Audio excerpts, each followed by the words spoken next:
अरे डॉक्टर का हो रंगाई? अरे राजू तोहरे दुकान में गए पता लाग तू घरे आई है कहत रहे यार हमारे यार तो नहीं निकली आवत है। चलो तुम्हें दवाई दे देते यार, खाना खाइए। चलो तुम्हें दवाई देते जा, जाना क्लिनिक पे जा। कहो डॉक्टर। का हो बैठे?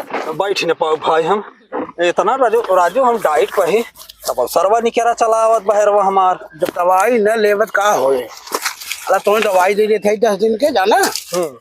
और लेकिन एक बात बा, का सवेरे तुम्हें उठ के गर्म पानी पिए एक बार। 10 किलोमीटर डेली पैदल चले एक बार। 10 किलोमीटर 10 किलोमीटर डेली रोज रोज। अला ये एक एक गोली खा और 10 किलोमीटर पैदल रोज चला, ठीक बा? ठीक सचो पैसो दे दे। हाँ ठीक जा। हाँ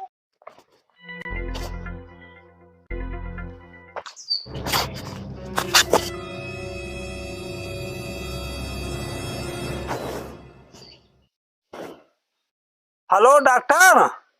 हाँ रंगाई, करे तो 3 महीने बाद फोन करता है। का हाल बात और पेटवा के?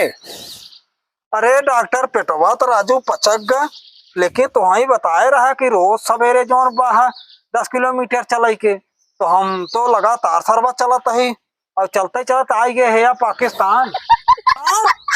अरे चूटिया, हम तो का कहे रहे 10 किलोमीटर रोज चले। अब तो सर्वर लगातार चलता है। पाकिस्तान पहुंचाया, कहीं आगे अफगानिस्तान चला तो अफगानिस्तान सारे चुटके नहीं किया। देखो कान क्या है।